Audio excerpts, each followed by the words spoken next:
오늘 설날입니다. 먼저 새해 인사들부터 하시죠. 새해 복 많이 받으세요. 옆에 분들 앞뒤 인사하시겠습니다.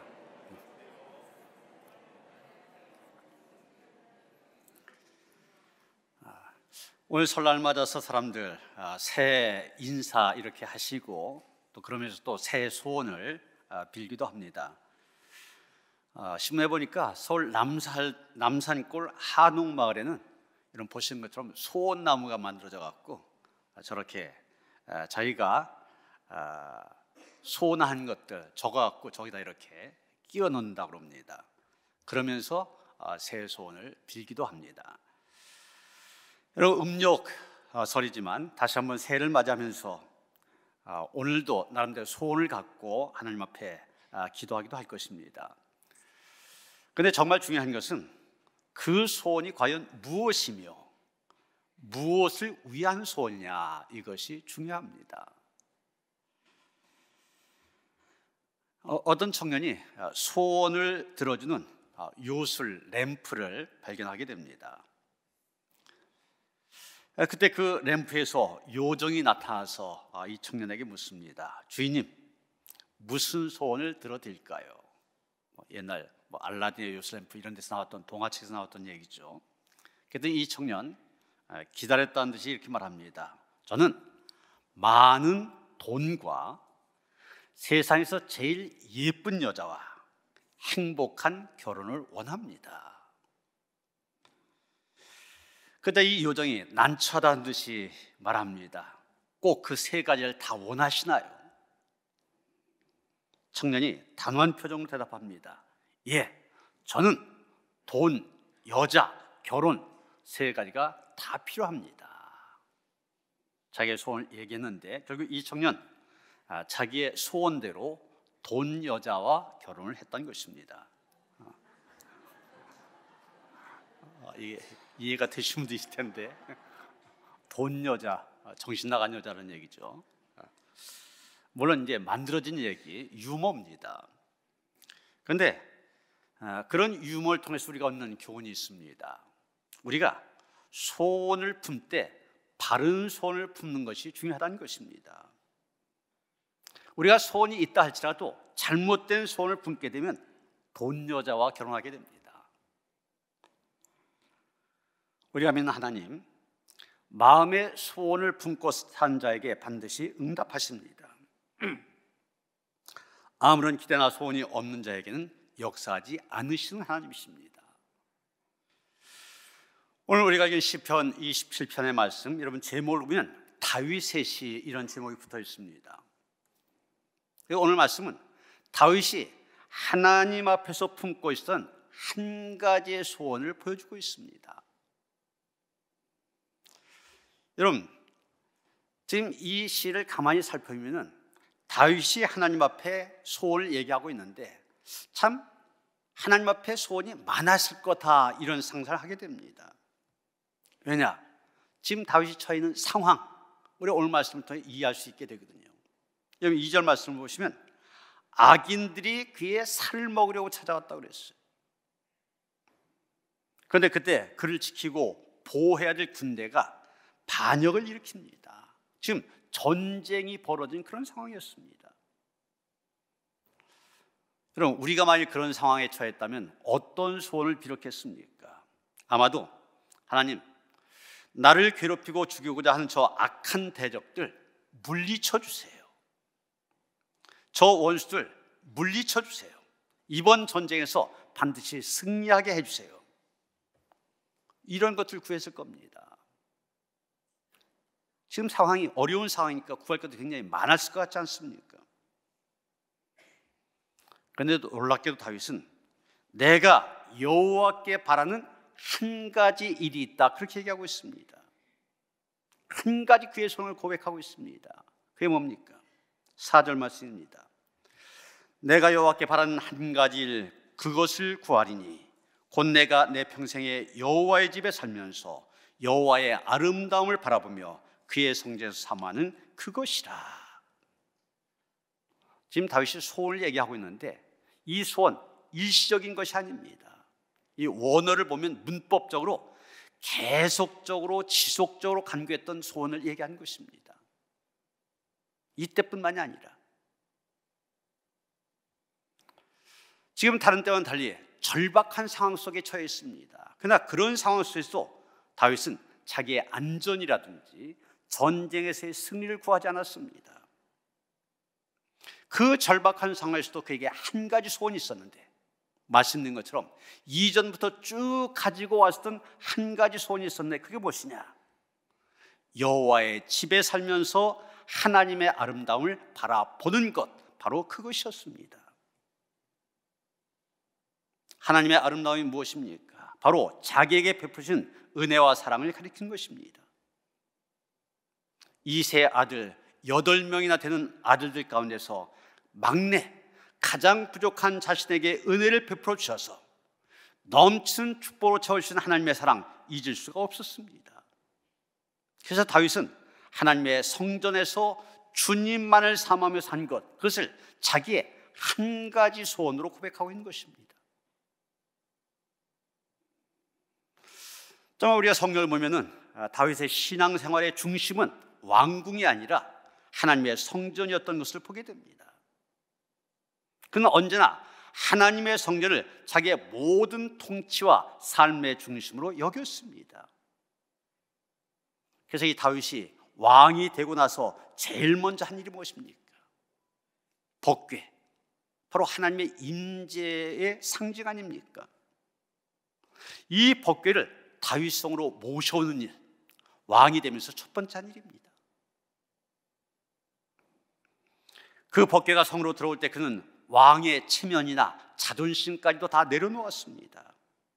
이 바지가 내려가는 줄도 모르고 모든 신하와 백성들 앞에서 춤을 췄습니다. 그만큼 다윗은 하나님의 임재와 하나님이 거하시는 성소를 최고로 여겼던 것입니다. 그리고 요즘 우리가 새벽 기도에서 역대기서를 계속 보고 있는데, 요즘에 보고 있는 내용이 바로 그겁니다. 자신 지금 백향목으로 지은 궁궐에 거하면서 법궤가 초라한 장막 안에 있는 것이 너무나 안타까웠습니다. 그래서 성전 세우기를 사모합니다. 그런데 하나님께서는 너는 전쟁을 통해서 피를 너무 많이 흘렸기 때문에 내 손으로 성전 지을 수 없다, 성전 짓는 것을 허락하지 않으셨습니다. 그런데 다윗은 어떻게 했습니까? 그렇게 사모한데도 짓지 못하게 하시지만 그것에 대해서 원망하나 불평하지 않았습니다. 최선을 다해서 자기가 있는 자리에서 성전 지을 준비를 합니다. 넘치도록 최고의 예물을 올려드립니다. 그래서 아들 솔로몬이 성전을 완성하는데 조그만큼 어려움이 없도록 모든 준비를 다 해줍니다. 여러분, 무엇을 말하는 것입니까?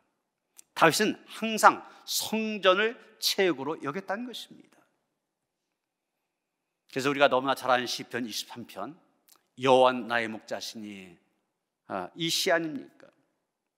여호와는 나의 목자이심을 고백하면서 마지막 6절에 가서 뭐라고 얘기합니까? 내 평생의 선하심과 인자하심이 반드시 나를 따르리니 내가 여호와의 집에 영원히 살리로다. 여호와의 집에 영원히 살리로다. 그의 고백입니다. 그의 평생의 소원은 하나님의 집에 영원히 산 것입니다. 하나님의 집에 영원히 살고 싶다. 무슨 얘기입니까? 이걸 다르게 표현한다면 나는 하나님을 기쁘시게 하는 예배자로 살겠다는 고백입니다. 난 평생의 삶을 하나님 앞에 예배자로 살겠다는 것입니다.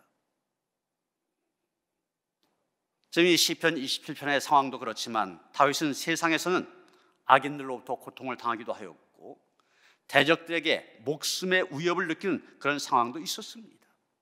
그러나 그런 상황 속에 다윗에게는 분명한 믿음이 있었습니다. 하나님이 나와 동행하고 계시다. 이 믿음이 분명했습니다. 원수들, 대적들, 하나님께서 그들을 막아주시고 물리쳐 주실 것을 확신했습니다. 나는 그저 하나님 앞에 오직 예배자로 살기만 하면 하나님께서 모든 것을 지켜주신다. 이런 믿음이 있었기 때문에 그의 한 가지 소원, 하나님의 성전에서 하나님을 예배한 것이었습니다. 이것이 다윗, 참 인간적으로 보면은 밧세바와 같은 그런 여러 가지 죄도 지은 사람입니다. 그랬던 다윗이 하나님께서 내 마음에 맞는 자다, 최고의 찬사를 들을 수 있던 비결이 되기도 한 것입니다. 그렇습니다. 그의 평생의 소원, 하나님의 집에 영원히 사는 것입니다. 다른 말로 평생 동안 하나님을 기쁘시게 하는 예배자로 살겠다는 것입니다. 여러분, 여기서 중요한 것, 그의 소원이 한 가지였다고 하는 것입니다. 한 가지. 요즘 TV를 보면은 맛있는 음식점, 즉 유명 맛집들 소개하는 그런 프로그램들이 이 방송 저 방송 많이 나오지 않습니까? 방송에서 보면 더 맛있어 보이기 때문에 꼭 한번 먹어보고 싶다, 이런 생각이 들게 만듭니다. 이런 식당들 보면은 사람들이 그 집에 들어가서 먹기 위해서 번호표를 받고 줄을 서서 기다리는 모습 어렵지 않게 볼 수 있습니다. 그런데 이런 유명 맛집들 대개 특징이 있습니다. 가장 큰 특징은 그 맛있다고 하는 한 가지의 메뉴만을 가지고 장사를 한다고 하는 것입니다. 그게 특별히 다른 메뉴가 있는 거 아닙니다. 그냥 한 가지 메뉴 하나 잘한다고 하는데도 인산인해를 이루어요. 몇 년 전에 이 설 명절 연휴 기간에 속초 쪽에 간 적이 있습니다. 돌아온 길에 그 양양에 유명한 막국수 집 있잖아요. 그래서 그거 먹고 가자. 2시간 반을 기다렸다가 먹은 적이 있습니다. 명절이니까 사람들이 원체 몰렸어요. 한 가지 잘하면 돼요. 막국수. 우리 생각에는 이런저런 메뉴 다 잘하면 좋을 것 같은데 한 가지만 잘해도 크게 소문이 나고 소위 대박이 나더라는 것입니다. 한 가지, 이게 우리 신앙생활에도 필요합니다. 다시 말해서 우리의 신앙생활에 있어서도 한 가지에 집중한 것이 필요하다는 것입니다.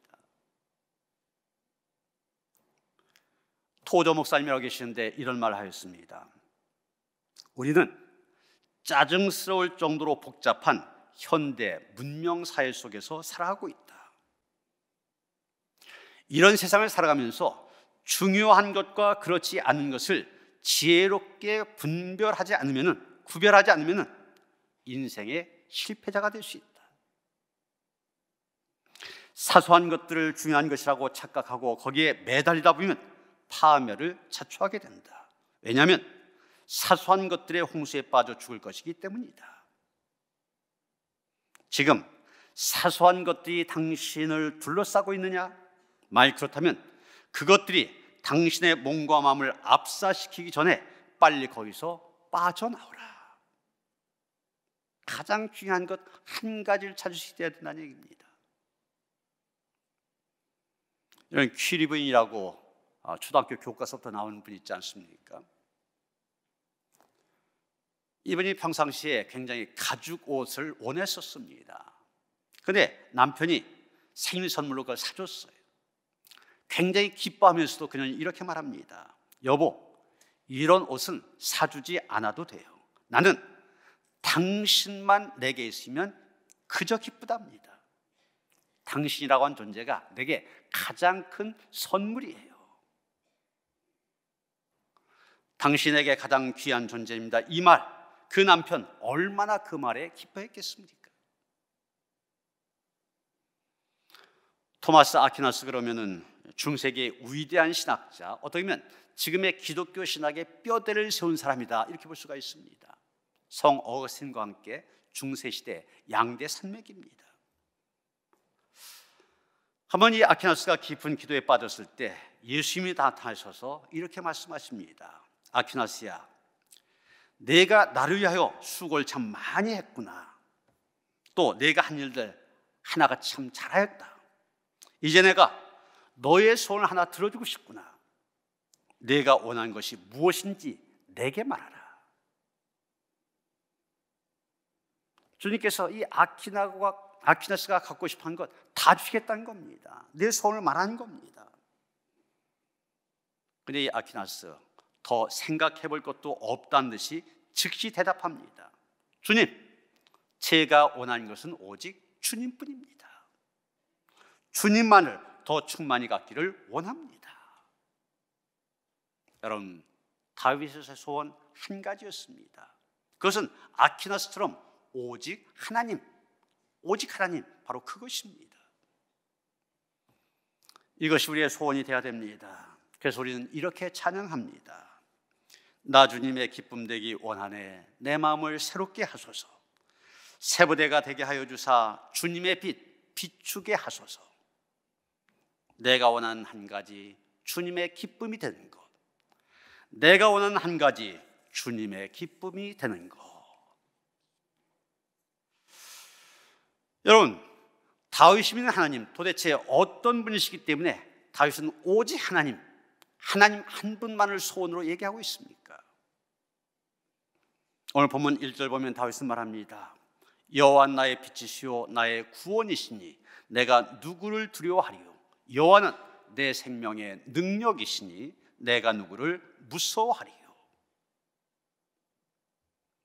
다윗은 하나님께서 자신의 인생의 어둠을 밝히시는 빛이라고 믿었습니다. 또 어떤 상황에서 자기를 구원해 주시는 분임을 믿었습니다. 원수들 앞에서도 상을 베푸시는 생명의 능력이 되심을 믿었습니다. 그래서 다윗 그 절박한 상황에서도 다른 아무것도 구하지 않았습니다. 오직 한 가지 하나님만을 구했던 것입니다. 여호와는 나의 빛, 이 표현은 다윗이 어둠의 때가 있었음을 전제하고 있는 표현입니다. 그럼 여러분, 다윗에게서 어둠의 때 언제였습니까? 어떻게 보면 이것이 이 시편 27편이라고 하는 시를 쓰게 된 배경이 되기도 합니다. 학자들은 여러 가지를 얘기합니다. 이 시편 27편, 다윗이 왕권을 받기 이전, 다시 말해서 사울로부터 살해의 위협을 당하던 그 시기에 지은 것으로 보고 있습니다. 사울이 죽인 자는 천천히요 다윗이 죽인 자는 만만이다. 백성들이 노래하니까 이 사울에게 시기심이 생겼지 않습니까? 그래서 사울이 군사들을 이끌고 이 다윗을 죽이겠다 쫓아다닙니다. 바로 그 죽음의 위협 속에서 도망다니던 그때를 가리킨다, 이렇게 얘기하고 있습니다. 또 다른 학자들은 아마 아들 압살롬이 반역을 일으킨 시대에 지어진 것으로 보고 있기도 합니다.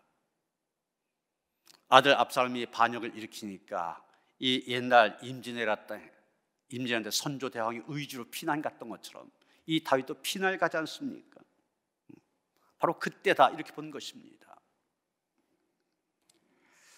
분명한 것은 다윗이 그를 대적한 악인들과 원수들 때문에 또 군대와 전쟁으로 인하여 두려움과 무서움이 극심한 때, 그때 이 시를 통하여서 하나님께 기도하며 찬송했다는 사실입니다. 다윗이 그렇게 할 수 있었던 이유가 무엇입니까? 하나님의 구원에 대한 강한 확신이 있었기 때문입니다. 다윗은 하나님의 구원에 대한 강한 확신을 여호와는 나의 빛, 이 말로 표현하고 있는 것입니다. 인디언들에게 전해진 우화 가운데 이런 이야기가 있습니다. 이 해는 햇빛을 비추잖아요. 그러니까 어둠이라는 걸 모릅니다. 어둠을 이해하지 못합니다. 그래서 별이 이 해를 데리고 아주 컴컴한 굴로 들어갔습니다. 그런데 분명 컴컴한 어둠이 있었던 굴이었지만 해가 들어서자마자 어떻게 됩니까? 어둠이 완전히 사라져버립니다. 그래서 굴에 들어가서도 해에게 어둠을 보여줄 수 없었다, 그런 얘기입니다. 여러분, 무엇을 얘기한 겁니까? 해가 있는 곳에는 어둠이 전혀 없습니다. 해가 가는 곳이면 어디서나 어둠은 물러가고 빛으로 가득 차게 됩니다. 왜? 해 자체는 어둠이 없기 때문입니다. 다만 그 햇볕이 가려진 곳에 어둠이 깃들 뿐입니다. 요한일서 1장 5절 말씀 좀 더 여러분 이해하기 쉽게 세 번역으로 읽어드리면 이렇게 되어 있습니다. 우리가 그리스도에게 들어서 여러분에게 전하는 소식은 이것이니 곧 하나님은 빛이시오 하나님 안에는 어둠이 조금도 없다는 것입니다. 그렇습니다.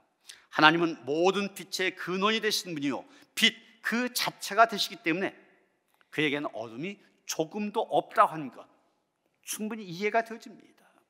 그래서 하나님께서 계신 곳에는 하나님이 빛이시기 때문에 언제나 빛이 있게 마련입니다. 그런데 하나님 무소부재 그러지 않습니까? 무소부재하신 하나님 그러지 않습니까? 없는 데가 없으신 하나님, 어디에나 계신 하나님. 그러니 하나님이 지으신 모든 세계에 빛이 충만하여 있는 것입니다. 그런데 왜 어둠이 있습니까? 하나님의 빛이 온 세계에 충만하지만 그 빛을 가리는 것들이 있습니다. 그래서 거기에 어둠이 잠깐 길들일 뿐입니다. 잠깐이지 영원히 아닙니다. 해를 가리는 것들 그것이 치워지는 순간 어둠은 물러가고 빛으로 다시 충만하게 된 것입니다. 때로는 어둠이 빛보다 우세하게 보일 때도 있습니다. 그러나 그때도 빛은 언제나 빛나고 있는 것이며 결코 어둠은 영원할 수가 없습니다. 빛은 영원하지만 어둠은 일시적인 것입니다. 하나님의 빛의 역사는 영원하지만 그것을 가리는 악의 해방, 어둠의 해방은 일시적인 것이고 결국은 물러갈 수밖에 없게 된 것입니다. 요한 8장 12절 보면 예수님께서 친히 자신을 가리켜서 나는 세상의 빛이다 말씀하셨습니다. 빛이 어둠을 추방하듯이 예수님께서는 우리의 원수를 물리쳐 주실 것입니다. 주님께서 나를 둘러싸고 있는 여러 가지 어둠을 몰아내시고 우리에게 구원과 기쁨과 평강을 주실 것입니다. 어떤 무서운 세력이 몰려와도 빛이신 주님으로 말미암아 나는 승리하게 될 것입니다.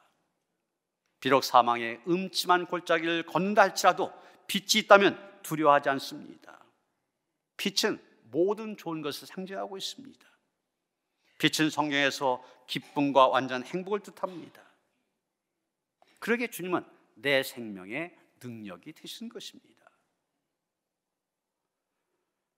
이런 성경 가운데 다윗의 생애에 대해서 가장 자세하게 기록하고 있는 것이 사무엘상 사무엘하입니다. 그런데 거기 보면 다윗은 오랜 세월 날마다 대적에게 시달리는 정말 곤고한 삶을 사는 것을 보게 됩니다. 늘 죽음의 어두운 그림자가 따라다녔고 흑암의 권세가 다윗을 쫓아다녔습니다. 그런데 중요한 것은 그 어둠의 권세가 그를 해치지 못했다는 사실입니다. 그래서 시편 18편 28절 29절 보면 다윗은 이렇게 고백합니다. 주께서 나의 등불을 켜심이여 여호와의 하나님이 내 흑암을 밝히시리이다. 내가 주를 의뢰하고 적군에 달리며 내 하나님을 의지하고 담을 띄어 넘었나이다. 흑암 속에서도 하나님께서 그의 빛이 되셨음을 고백하고 있습니다. 여호와 나의 빛이다. 이 다윗의 고백을 우리가 제대로 이해하려면 빛의 역할에 대해서 생각해보면 좀 더 우리가 분명하게 이해할 수가 있습니다. 빛의 역할 첫 번째는 어둠을 밝히는 것입니다. 빛이 들어오면 어둠은 사라집니다. 빛이 들어오면 감추어진 것이 드러나고 모든 것을 볼 수 있게 됩니다. 빛은 있는 모습을 그대로를 보여줍니다. 흰 것은 흰 것으로, 검은 것은 검은 것으로 보여줍니다. 더럽고 깨끗한 것들 그대로 보여줍니다. 좋고 나쁜 것 그대로 보여줍니다. 요한복음 3장 20절 보면 이렇게 말합니다. 악을 행한 자마다 빛을 미워하여 빛으로 오지 아니하나니 이는 그 행위가 드러날까 함이요. 빛이 오면 어둠 속에는 모든 정체들이 밝혀집니다. 어둠은 폭로합니다. 모든 것이 탄로나기 시작합니다. 그렇기 때문에 어두운 빛을 싫어하고 악한 자는 선한 자를 싫어하게 됩니다. 불의하고 악한 어두운 세상에 참 진리의 빛이 비칠 때 그 빛이 싫어서 도망치는 사람이 있는가 하면 빛을 향해 나온 사람도 있습니다. 요한복음 3장 21절 이렇게 말합니다. 진리를 따른 자는 빛으로 오나니 이는 그 행위가 하나님 안에서 행한 것임을 나타내려 함이라 하시니라. 예수는 우리를 가리켜서도 너희는 세상의 빛이라고 말씀하셨습니다. 우리의 사명을 말씀하신 겁니다. 세상의 빛이라는 사명 무엇을 얘기합니까? 우리가 세상의 빛이 되어서 어둠 속에 있는 사람들 빛으로 나오게 해야 된다는 것입니다. 두 번째로 빛은 인도하는 역할을 합니다. 항구에 가면 등대가 있지 않습니까? 그래서 어둠 속을 항해하는 배들이 이 등대를 보고 항상 항구로 귀향을 하게 됩니다. 길거리 갈 때도 가로등이 있어서 빛을 보고 차가 달리게 됩니다. 믿는 자의 삶이 무엇인지를 가르쳐주고 있습니다. 믿는 자는 양심의 안내를 해줘야만 됩니다. 행동으로 모범을 보여서 세상 사람들 바르게 인도해 줘야만 됩니다. 이 세상은 선을 위하여서 용기 있게 인도한 사람이 필요합니다. 지금 이 세상이 용기 있는 그리스도인들을 찾고 있습니다. 세상이 잘못되고 도덕이 타락하고 윤리가 무너지고 그래서 모든 세상이 악해질 때 그때에도 우리 믿는 사람들은 그리스도인들은 정의와 양심으로 빛이 되어 그들을 인도해야 된다는 얘기입니다. 세 번째로 빛은 경고의 의미를 갖고 있습니다. 빛은 종종 앞에 있는 위험을 알려주는 신호를 합니다. 바다에 나가면은 이 암초 위에 신호등을 세우는 그런 경우가 있습니다. 그것을 보고 여기엔 암초가 있구나, 그걸 피해 가야 되겠구나, 이렇게 판단을 하게 만들어줍니다. 마치 위험한 곳에 빛을 보여서 위험을 피하도록 만들어주는 것 같이 우리가 빛을 비추므로 말미암아 악한 자들의 멸망을 보여주고 불의한 자들의 양심을 비춰주면서 이렇게 계속하면 멸망의 길이라 알려주고 경고해줘야 된다는 얘기입니다. 어떤 맹인이 캄캄한 밤에 맹인인데 등불을 들고 길을 걸어가고 있었습니다. 그때 반대편에서 나그네 한 사람이 걸어오고 있었는데 가까이 와서 보니까 이 등불을 들고 오는 사람 맹인입니다. 그래서 나그네가 물었습니다. 아니, 당신은 맹인인데, 아무것도 보지 못한 맹인인데 무엇 때문에 등불을 들고 다닙니까? 그때 맹인이 대답합니다. 내가 걷고 있는 것을 알려주므로 다른 사람이 나와 부딪히지 않게 하기 위해서 내가 이 등불을 들고 다닙니다. 그렇게 얘기를 했다는 것입니다. 우리는 등불을 들고 세상 사람들을 비추면서 그들이 경고를 받도록 해야만 됩니다. 시편 84편 11절에 보면 여호와 하나님은 해요 방패시라 여호와께서 은혜와 영화를 주시며 정직히 행한 자에게 좋은 것을 아끼지 아니하실 것이라 말씀하고 있습니다. 하나님은 빛이시기에 우리의 방패요 생명의 길로 인도하신 분이 되십니다. 그래서 우리는 실족지 않게 하십니다. 그 길을 잘 따라가야만 됩니다. 이제 헬렌 켈러 듣지도 못하고 보지도 못하고 말하지도 못하는 삼중고의 인생을 살았다고 하는 이 헬렌 켈러의 이야기를 하면서 말씀을 마치려고 합니다.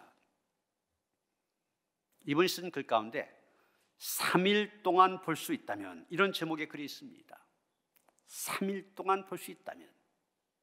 이 글 속에는 그녀의 간절한 소원이 담겨 있습니다. 그녀는 말합니다. 만약 내가 사흘간 볼 수 있다면 첫날에는 나를 가르쳐준 설리번 선생을 찾아가 얼굴을 바라보겠습니다. 그리고 사랑하는 친구들의 얼굴을 바라보며 그대의 모습을 기억하겠습니다.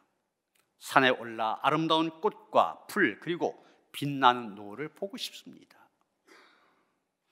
둘째 날에는 새벽 일찍이 일어나 먼동이 터온 모습을 보고 싶습니다. 그리고 뉴욕 시내의 번화가에서 사람들 틈바구니에 끼어 메트로폴리탄 박물관에 진열된 멋진 작품들을 감상하겠습니다. 저녁에는 영롱하게 빛나는 하늘의 별들을 보겠습니다. 셋째 날에는 아침 일찍 큰 길로 나가 출근하는 사람들의 활기찬 표정을 보고 싶습니다. 점심엔 아름다운 영화를 보고 어두워지면 화려한 네온사인과 상가에 진열된 상품들을 구경하겠습니다. 그리고 저녁에 들어와서 사흘간 눈을 뜨게 해주신 하나님께 감사의 기도를 드리고 싶습니다. 여러분, 이 헬렌 켈러의 시는 소원이었었지만 우리는 지금 일상생활 속에서 그것을 다 그런 삶을 살아가고 있지 않습니까? 우리에게는 일상적인 것이 그녀에게서는 간절한 소원이었습니다. 여러분, 우리의 간절한 소원이 무엇입니까? 인생은 누구나 소원을 가지고 살아갑니다. 그런데 과연 우리가 하나님께 바라는 한 가지 가장 중요한 소원, 그것이 무엇입니까? 음력으로 새해를 살아가면서 우리의 소원을 다시 한번 뒤돌아보면서 다윗처럼 오직 하나님, 이것만이 우리의 한 가지 소원이 되어지시기를 주님의 이름으로 축원합니다. 다윗의 한 가지의 소원이 우리의 소원이 되어지길 원합니다. 새해를 시작하면서 우리의 소원 하나님께 기도하면서 우리도 다윗처럼 하나님 한 분만을 원합니다. 그 믿음으로 이 한 해를 살아갈 수 있게 하시고, 그렇게 살아가는 가운데 하나님의 은혜와 도우심, 하나님의 인도하심, 보호하심 경험하며 감사할 수 있는 저희들 되게 하여 주시옵소서. 예수 그리스도 이름 받들어 기도하여 싸움나이다. 아멘.